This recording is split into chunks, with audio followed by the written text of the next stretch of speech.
In the autumn of 1905, when the leaves of Salem, Massachusetts had begun their transformation from emerald green to burnished gold and deep crimson, the Whitmore family gathered in their modest garden behind their Victorian home on Chestnut Street.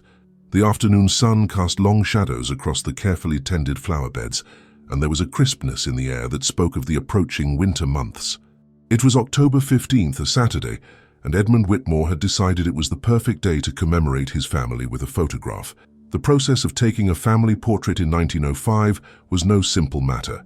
Edmund had borrowed a large format camera from his colleague at the courthouse, along with several glass plate negatives and the necessary chemicals for developing. The camera itself was an imposing piece of equipment, mounted on a heavy wooden tripod that required careful positioning to achieve the proper angle and composition. The exposure would take nearly 30 seconds, requiring each family member to remain perfectly still to avoid the blurred, ghostly appearance that plagued so many photographs of the era. Margaret Whitmore, 32 years old and possessed of the kind of quiet beauty that was much admired in those days, had spent considerable time preparing for the photograph. Her dark hair was pinned beneath her finest hat, adorned with a small cluster of artificial flowers that she had purchased specifically for the occasion. Her dress, a deep blue wool with intricate beadwork around the collar, was her Sunday best, reserved for church services and special occasions such as this. She stood beside her husband, with the practiced poise of a woman who understood the importance of proper presentation, her hand resting lightly on the shoulder of their youngest daughter. Edmund himself cut an impressive figure in his formal suit, complete with vest and pocket watch. His handlebar mustache, meticulously waxed and groomed, framed a face that spoke of quiet dignity and steady character. At 35, he had worked his way up from a junior clerk to a position of some responsibility at the Salem County Courthouse, and the photograph was meant to serve as a record of his family's growing prosperity and respectability in the community. The children, arranged according to height and age, represented the pride and joy of their parents' union. 10-year-old Catherine, the eldest, stood slightly apart from her siblings, her white lace dress and carefully braided hair giving her an air of approaching young womanhood. She had inherited her mother's delicate features and her father's serious demeanor, and already showed signs of the intelligence that her teachers frequently praised. 8-year-old Thomas, energetic even in his enforced stillness, wore his finest knickers and jacket, his hair slicked down with pomade in a style that made him appear older than his years. Little Mary, barely 5, clutched her most prized possession, a porcelain doll with painted blue eyes and real human hair that her grandmother had given her for her birthday. The garden setting had been chosen carefully. Behind the family, a white picket fence marked the boundary of their property, beyond which lay a small wooded area that separated their home from the next street over. The fence itself was decorated with climbing roses that had bloomed magnificently throughout the summer, though by October, only a few late blossoms remained among the thorny branches. To the left of the frame, an old elm tree spread its branches wide, creating a canopy of golden leaves that filtered the afternoon sunlight into dappled patterns across the ground. What none of the Whitmore family members noticed, as they held their poses for the lengthy exposure, was the additional presence that had joined them in the garden that day. Standing in the shadows near the back fence, partially concealed by the drooping branches of the elm tree and the geometric patterns created by the picket slats, was a figure that would not be discovered until more than a century later, when digital technology finally advanced enough to reveal what the human eye had missed. The photograph, sepia-toned and slightly soft around the edges as was characteristic of the period, captured what appeared to be a perfect moment of domestic happiness. The Whitmore family's expressions were warm and genuine, their poses natural despite the formal constraints of the photographic process. Edmund's arm rested protectively around his wife's waist, while Margaret's free hand smoothed down young Mary's unruly curls. The children stood close together, their sibling bonds evident in their comfortable proximity to one another. After the exposure was complete and the glass plate carefully removed from the camera, Edmund developed the photograph in a makeshift darkroom he had constructed in the cellar of their rented home. The process was meticulous and time-consuming, requiring precise timing and careful attention to chemical temperatures and concentrations. When the image finally emerged in the developer solution, Edmund was pleased with the results. The composition was well balanced, the exposure correct, and each family member was clearly defined and properly focused. The photograph was printed on high-quality photographic paper and mounted in an elegant frame that Edmund purchased from a local photography studio. It was displayed prominently on the mantelpiece in the family's parlor, where visitors would frequently comment on what a handsome family the Whitmores made and how fortunate they were to have captured such a lovely moment together. But the happiness and contentment that the photograph seemed to document would prove to be tragically short-lived. In the weeks following the taking of the portrait, neighbors began to notice subtle changes in the Whitmore family's behavior. Margaret, previously known for her cheerful disposition and active participation in church activities, became increasingly withdrawn and melancholy. She was frequently seen standing at her kitchen window, staring out at the garden with an expression that Mrs. Abigail Porter, who lived next door, described as deeply troubled, as if she were watching for something that frightened her terribly. The children, too, seemed to lose some of their natural exuberance. Catherine, normally an excellent student who took pride in her academic achievements, began struggling with her lessons and complained of persistent nightmares that left her exhausted and fearful. Thomas, previously a robust and energetic boy who loved playing outdoors with his friends, became reluctant to venture into the garden and would often refuse to play outside after sunset. Most concerning of all was little Mary, who had begun talking to her doll in whispered conversations that seemed to involve warnings and expressions of fear about the tall man who watches from the fence. Edmund, initially dismissive of what he considered to be typical childhood fears and his wife's natural tendency toward worry, gradually began to experience his own sense of unease. He reported to his colleague at the courthouse that he frequently heard footsteps in the garden during the early morning hours, before dawn, but when he investigated, he found no evidence of intruders. The footsteps, he said, seemed to follow a regular pattern, always beginning near the elm tree and proceeding slowly toward the house, stopping just outside the kitchen door before retreating back to the fence line. The autumn of 1905 gave way to an unusually harsh winter, with heavy snowfalls and bitter cold that kept most Salem residents indoors for weeks at a time. But the isolation seemed to intensify rather than alleviate the strange occurrences at the Whitmore residence. Neighbors reported seeing a tall figure moving through the snow-covered garden on multiple occasions, always during the darkest hours of the night. The figure appeared to be uncommonly thin and moved with an unnatural gliding motion that left no discernible footprints in the snow. Mrs. Porter, whose bedroom window overlooked the Whitmore garden, kept a detailed diary of these sightings. Her entries, preserved in the Salem Historical Society's archives, provide a chilling record of the entity's increasing boldness as the winter progressed.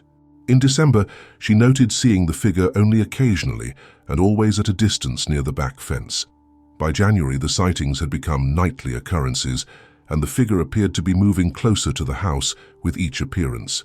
Most disturbing were her February entries, which described the figure as standing directly outside the Whitmore's kitchen door for hours at a time, apparently motionless, but somehow radiating an aura of malevolent intent. The final entry in Mrs. Porter's diary, dated February 10, 1906, read, "The tall one was at their door again last night, but this time it seemed different. I could swear I saw it gesture toward the house, as if beckoning to someone inside. Mary Whitmore was standing at her kitchen window, and she raised her hand as if to wave back. God help them all, I fear something terrible is about to happen." 5 days later, when several neighbors became concerned about the unusual silence from the Whitmore residence, local authorities conducted a welfare check. What they found defied easy explanation and would haunt the investigating officers for years to come. The house appeared to have been abandoned in great haste, with personal belongings scattered throughout the rooms as if the family had been interrupted in the middle of packing. Clothing was strewn across bedroom floors, dishes remained unwashed in the kitchen sink, and a half-finished meal sat congealing on the dining room table. But it was the condition of the garden that most disturbed the investigators. The snow that had fallen heavily just 2 days prior had been disturbed in strange patterns that seemed to radiate outward from the elm tree toward the house. The disturbances were not consistent with normal foot traffic, but rather appeared as if something large and heavy had been dragged across the ground multiple times. Most unsettling were the dark stains that had seeped through the snow near the back fence, stains that testing would later reveal to contain human blood, though not enough to suggest fatal injuries. The Whitmore family's disappearance became a minor sensation in Salem, though the story was quickly overshadowed by other local news and was largely forgotten within a few months. Police investigations proved fruitless, as there were no witnesses to the family's departure and no evidence of foul play beyond the mysterious circumstances of their abandoned home. The landlord, eager to rent the property to new tenants, had the house cleaned and the garden restored to its previous condition. Within 6 months, a new family had moved in, apparently unaware of the strange history associated with their new home. The family portrait, still in its elegant frame, was discovered among the abandoned belongings and was eventually donated to the Salem Historical Society, along with other unclaimed items from the house. For nearly a century, it remained in the society's storage rooms, occasionally examined by local historians researching the period, but never subjected to the kind of detailed analysis that would reveal its true nature. It was not until 2024, when Dr. Sarah Chen began her comprehensive digitization project, that the photograph's secrets would finally begin to emerge. Dr. Chen, a specialist in historical document preservation with advanced degrees in both library science and digital imaging technology, had been hired specifically to modernize the Salem Historical Society's archival systems. Her work involved not just scanning and cataloging thousands of historical documents and photographs, but also applying cutting-edge digital enhancement techniques to reveal details that had been invisible to previous generations of researchers. The Whitmore family photograph was part of a collection donated by the estate of Martha Blackwood, an elderly Salem resident who had spent decades collecting local historical artifacts. Mrs. Blackwood had been particularly interested in unsolved mysteries and unexplained phenomena from Salem's past, and her collection included dozens of photographs, documents, and newspaper clippings related to strange occurrences throughout the city's history. Chen approached each item in the collection with the same methodical precision that had earned her recognition as one of the foremost experts in historical digital preservation. She began with basic high-resolution scanning, followed by spectral analysis to reveal faded or hidden text, and concluded with advanced enhancement techniques that could often reveal details invisible to the naked eye. The Whitmore photograph initially appeared to be a straightforward example of early 20th century family portraiture, notable mainly for the quality of its composition and the apparent happiness of its subjects. It was during the spectral analysis phase of her work that Dr. Chen first noticed the anomaly. Using infrared scanning to penetrate the layers of photographic emulsion and reveal details hidden beneath the surface image, she detected what appeared to be an additional shape in the background of the photograph. At first, she assumed this was simply a photographic artifact, perhaps a flaw in the original glass plate or damage that had occurred during the development process. But as she applied increasingly sophisticated enhancement techniques, the shape began to resolve into something far more disturbing. Using algorithms originally developed for satellite imagery analysis, Dr. Chen was able to isolate and enhance specific areas of the photograph with unprecedented clarity. What she discovered lurking in the shadows near the Whitmore family's garden fence challenged everything she thought she understood about the nature of photographic evidence. The figure that emerged from Dr. Chen's analysis was unmistakably humanoid in basic shape, but its proportions were wrong in ways that suggested it was not entirely human. Standing nearly 7 feet tall, it appeared impossibly thin, with limbs that seemed to extend far longer than anatomically normal proportions would allow. Its clothing, if it could be called clothing, appeared to be tattered and dark, hanging from its frame in irregular folds that created additional shadows and made it difficult to determine where the figure ended and the background began. Most disturbing of all was the entity's face, or what Dr. Chen gradually came to understand was meant to serve as a face. The head was elongated and pale, with features that seemed to shift and blur even under the highest magnification. The eyes appeared as dark hollows that seemed to contain an impossible depth, as if they were not merely shadows, but actual voids that extended far deeper than the skull could physically accommodate. The mouth was the most horrifying feature of all, a gaping maw that stretched far wider than any human mouth could open, revealing what appeared to be rows of elongated, needle-sharp teeth. But the true horror lay not in the creature's physical appearance, but in its positioning within the photograph. The entity was not simply standing in the background, but was clearly focused on the Whitmore family with an intensity that radiated predatory intent. Its head was tilted at an angle that suggested it was studying the family members, cataloging their individual characteristics and vulnerabilities. Its unnaturally long arms were extended toward the group, not quite touching but positioned, as if preparing to reach out and seize them. Dr. Chen's initial reaction was one of professional skepticism. She had seen countless examples of photographic anomalies that appeared supernatural, but had perfectly rational explanations. Double exposures, chemical stains, damage to photographic plates, all could create the illusion of mysterious figures or ghostly apparitions. She began a systematic analysis to rule out these conventional explanations, expecting to find evidence that would demystify the apparent anomaly. Her first test involved examining the original glass plate, negative, under high-powered microscopic magnification. If the figure was the result of damage to the photographic plate, she should be able to identify the specific type of flaw that had created the illusion. What she found instead was that the figure was present in the original negative with the same clarity and detail as the family members themselves. The entity's image showed the same characteristics of proper photographic exposure, with appropriate shadows and highlights that indicated it had been physically present when the photograph was taken. Spectral analysis revealed that the figure reflected and absorbed light in patterns consistent with a physical presence rather than a photographic artifact.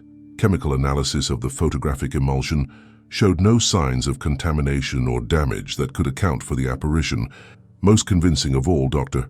Chen discovered that the figure cast shadows that were consistent with the lighting conditions present when the photograph was taken, and that these shadows fell across other elements in the image in ways that would be impossible to fake with the technology available in 1905. As her analysis continued, Dr. Chen began to experience phenomena that extended beyond the purely professional realm. Her work often required long hours alone in the archive, examining photographs and documents under various forms of specialized lighting. She was accustomed to the solitude and had never been troubled by the kind of nervousness that sometimes affected her colleagues when working alone in the old building after dark. But as she spent more time studying the Whitmore photograph, she began to notice subtle changes in her work environment. The temperature in her office seemed to fluctuate without any corresponding changes in the building's climate control system. Shadows appeared to move at the edges of her vision, particularly when she was focused intently on her computer screen. Most unsettling were the sounds: soft footsteps in the hallway outside her office, the creak of floorboards in unoccupied rooms, and what sounded like whispered conversations in a language she couldn't identify. Initially, Dr. Chen attributed these experiences to the natural acoustics of an old building and the effects of eye strain and fatigue from her intensive work with digital imagery. But as the phenomena intensified, she began to suspect that her research into the Whitmore photograph was somehow triggering supernatural activity within the archive itself. Her suspicions were confirmed when she began to notice changes in the photograph that defied any rational explanation. Using a process called temporal comparison analysis, Dr. Chen routinely compared multiple scans of the same photograph, taken days or weeks apart, to identify any degradation in image quality or changes in digital file integrity. When she applied this process to the Whitmore photograph, she discovered something that challenged her understanding of the fundamental nature of photographic evidence. The mysterious figure was moving. Between scans taken several days apart, the entity had shifted its position by several inches, moving closer to the Whitmore family. The movement was subtle but unmistakable when compared using digital overlay techniques. The figure's arms had extended further toward the family group, and its head had tilted to a slightly different angle, as if it were adjusting its position to get a better view of its intended victims. Dr. Chen conducted multiple additional scans over the following weeks, always using the same original glass plate, negative and identical scanning parameters. The pattern of movement continued with each new scan, showing the figure gradually approaching the Whitmore family from its original position near the fence. Most disturbing was the change in the entity's facial expression. What had initially appeared to be a neutral, if horrifying, visage gradually began to show signs of what could only be described as anticipation and hunger. As the figure moved closer to the family, Dr. Chen also began to notice changes in the family members themselves. Their initially genuine smiles began to appear forced and strained, as if they were becoming aware of some undefined threat, but were unable to identify its source.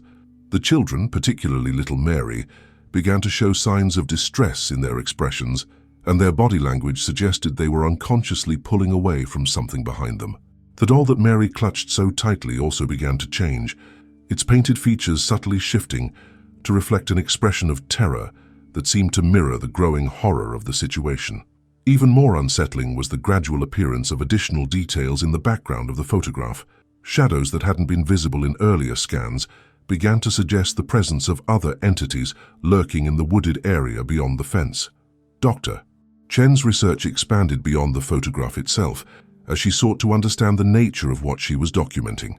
She delved into the history of the property on Chestnut Street, tracing its ownership back to the colonial period. What she discovered provided context for the supernatural activity she was witnessing, but also raised new questions about the scope and duration of the entity's presence in Salem. The land on which the Whitmore house was built had originally been part of Salem's colonial-era cemetery, established in the late 1600s during the height of the witch trial hysteria. When the cemetery became overcrowded in the mid-1800s, the decision was made to relocate many of the graves to a new burial ground on the outskirts of town. However, records from the period indicated that the relocation process had been hasty and incomplete, with many graves left undisturbed due to budget constraints and bureaucratic inefficiency. More disturbing were the accounts of workers who had been involved in the grave relocation project. Several had reported encountering burials that did not conform to normal practices, graves that were unusually deep, containing remains that showed signs of binding or restraint, and coffins that had been sealed with what appeared to be protective symbols carved into the wood. These anomalous burials were generally attributed to superstitious practices related to the witch trial period, but some workers reported feeling an overwhelming sense of dread when working near these particular grave sites. One account, preserved in the diary of a cemetery worker named Isaiah Blackthorne, described the discovery of a grave that contained remains of unusual height and proportions. The skeleton, according to Blackthorne's account, measured nearly 7 feet in length and showed anatomical abnormalities that he described as not natural to any creature made by God's hand. The grave had been sealed with iron bands and surrounded by carved stones bearing protective symbols.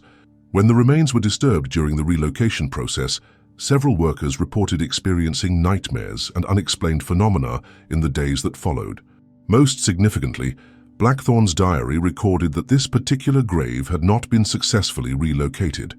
The remains had crumbled to dust when exposed to air, and the workers had been unable to remove them from their original resting place. Instead, the area had simply been covered with new soil and marked for future residential development. According to Blackthorne's calculations, this grave site was located directly beneath what would later become the Whitmore family's garden. Dr. Chen's research into local folklore revealed additional connections between the entity in the photograph and historical accounts of supernatural activity in Salem. Throughout the 18th and 19th centuries, there had been persistent reports of a tall, pale figure that appeared during times of family tragedy or community distress. The entity was known by various names: the Watcher, the Pale Walker, and the Shadow Behind, but descriptions remained remarkably consistent across different time periods and witnesses. According to these accounts, the entity would attach itself to families that exhibited particular characteristics: strong familial bonds, material prosperity, and most importantly, genuine happiness and contentment. The creature appeared to feed on these positive emotions, gradually draining them from its victims while replacing them with fear, despair, and ultimately, a complete loss of identity and will to live. The pattern described in historical accounts matched exactly what Dr. Chen had observed in the changing expressions of the Whitmore family as the entity moved closer to them in successive scans of the photograph. The family's initial joy and contentment were being systematically replaced by confusion and fear as the creature extended its influence over them. But perhaps most disturbing was Dr. Chen's discovery that the entity's influence was not confined to the past. As her research progressed and she spent more time studying the photograph, she began to experience the same gradual erosion of positive emotions that historical accounts attributed to the creature's victims. Her initial enthusiasm for her work gave way to obsessive fixation. Her professional detachment was replaced by personal terror, and her normally steady emotional state became increasingly unstable. Dr. Chen realized that by studying the photograph so intensively, by using digital enhancement techniques to reveal the entity's presence with unprecedented clarity, she had somehow created a connection between herself and the creature. The photograph was not merely a historical record of the entity's activities. It was a conduit that allowed the creature to extend its influence across time, affecting anyone who looked too deeply into its captured image. This realization prompted Dr. Chen to conduct one final, comprehensive analysis of the photograph, hoping to document the full extent of the entity's capabilities before the situation became too dangerous to continue. Using every digital enhancement technique at her disposal, she created what she intended to be a definitive record of the supernatural phenomenon captured in the Whitmore family portrait. The results of this final analysis were more horrifying than anything she had previously discovered. The enhanced images revealed that the entity was not simply present in the background of the photograph, but was actively engaged in some form of supernatural predation. Spectral analysis showed that the creature was surrounded by what appeared to be wisps of energy or essence that seemed to be flowing from the Whitmore family members toward the entity itself. Most shocking was the discovery that the family members in the photograph were not quite what they appeared to be. Under maximum digital magnification, their faces showed subtle but unmistakable signs of decomposition: hollow cheeks, sunken eyes, and skin that had taken on a waxy, artificial appearance. Their clothing, while appearing normal at standard magnification, revealed itself to be tattered and stained when examined closely, as if the family had been wearing the same garments for weeks or months without change. The realization struck Dr. Chen with devastating force. The Whitmore family had not simply disappeared in February 1906. They had been consumed by the entity weeks or months earlier, and what remained were hollow shells, animated by the creature's will, mindless puppets that had continued to go through the motions of living while their essential selves were slowly digested by their supernatural predator. The photograph, rather than capturing a moment of family happiness, had documented the final stages of a supernatural feeding process. The entity had used the family's own desire to preserve their happiness in photographic form as a means of trapping their essence permanently within the image. Every time someone looked at the photograph, they were not seeing the Whitmore family at all, but rather the creature's carefully constructed illusion designed to lure new victims into the same fate. As this understanding dawned on Dr. Chen, she became aware of changes in her own reflection. When she looked in mirrors or saw herself in the black screen of her computer monitor, her face had begun to take on some of the same hollow, artificial characteristics she had observed in the enhanced images of the Whitmore family. Her eyes seemed deeper and darker than before, and her smile, when she tried to force one, appeared strained and unnatural. The entity had been using the photograph to establish the same kind of connection with her that it had formed with the Whitmore family over a century earlier.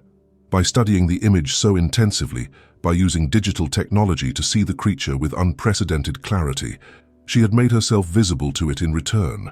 The supernatural predator that had claimed the Whitmores was now extending its influence across time to claim her as well. Dr. Chen's final act was to attempt to warn others about the true nature of the photograph. She began writing a detailed report of her findings, hoping to create a record that would prevent future researchers from making the same mistakes she had made.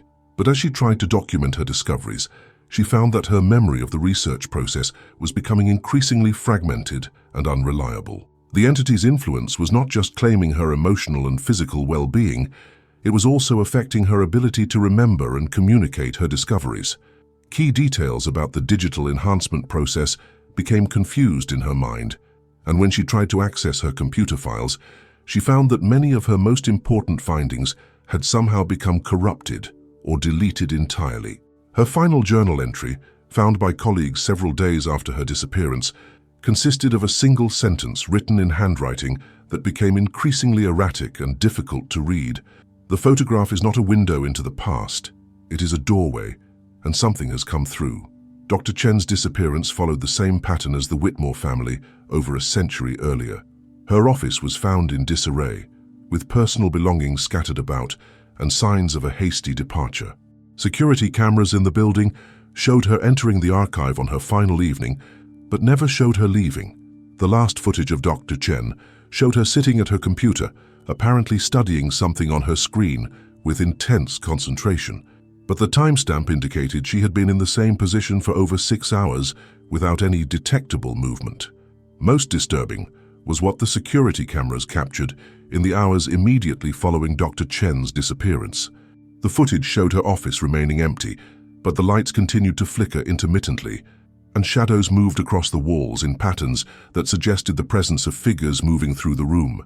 On several occasions, the cameras recorded what appeared to be a tall, thin silhouette standing near Dr. Chen's computer, though no corresponding figure was visible in the room itself.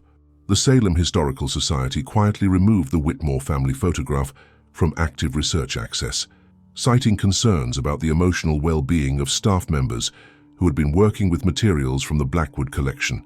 Official documentation stated that the photograph required specialized preservation techniques that were not currently available, but would be made accessible again when proper resources could be allocated. In reality, the administrators of the Historical Society had begun to suspect that certain items in their collection posed risks that extended beyond normal archival concerns. Dr. Chen's disappearance was not the first unexplained incident associated with materials donated by Martha Blackwood, and there was growing concern that some historical artifacts might be better left unstudied and inaccessible to researchers. But the entity captured in the Whitmore family photograph was not content to remain dormant in digital storage. Staff members working in the archive began to report technical problems with their computer systems, particularly when accessing files related to early 20th century Salem history. Images would appear corrupted or distorted, showing figures and faces that had not been present in the original photographs. Digital files would spontaneously duplicate themselves, creating multiple versions that showed subtle but disturbing variations from the originals. Most concerning were reports from staff members who had accidentally accessed the Whitmore photograph while conducting routine file maintenance. Without exception, these employees experienced disturbing dreams in the nights following their brief exposure to the image. The dreams followed a consistent pattern. The dreamer would find themselves standing in a garden, watching a happy family pose for a photograph, while an overwhelming sense of dread grew stronger with each passing moment. In these dreams, the dreamer was always aware that something terrible was approaching from behind the family, but was unable to warn them or intervene in any way.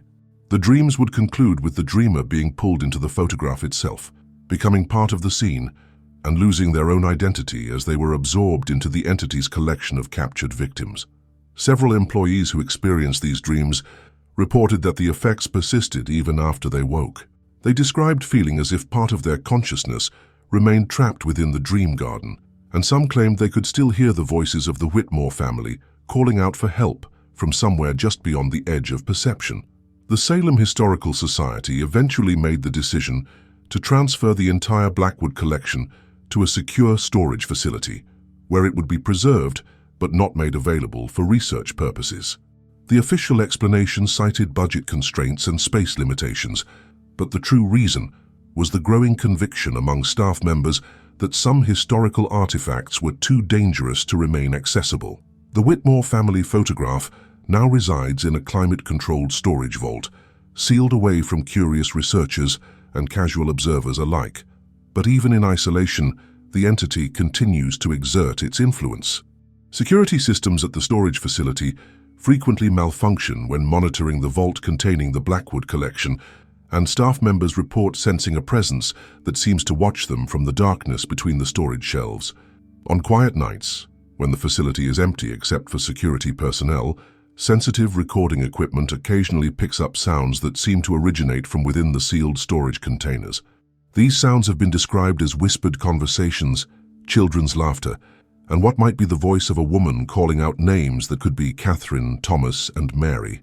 The entity that claimed the Whitmore family in 1905 and Dr. Sarah Chen in 2024 continues to wait with the infinite patience of something that exists outside normal temporal constraints. It understands that human curiosity and the drive to preserve and study the past will eventually bring new victims within its reach. The photograph remains, a perfect trap disguised as a historical artifact, ready to ensnare anyone who looks too closely at what appears to be nothing more than a charming family portrait from a bygone era. In Salem, Massachusetts, where the boundary between past and present has always been thin, some doors should remain closed and some mysteries should never be solved. The Whitmore family learned this lesson too late, as did Dr. Chen over a century later. Their fate serves as a warning about the dangers that lurk within seemingly innocent historical records, reminding us that not all of the past's secrets are meant to be revealed, and that some photographic evidence captures far more than mere light and shadow. The tall figure that watches from the background of the 1905 photograph continues its eternal vigil, waiting for the next curious soul who will make the fatal mistake of trying to understand what should be left alone in the darkness where it belongs.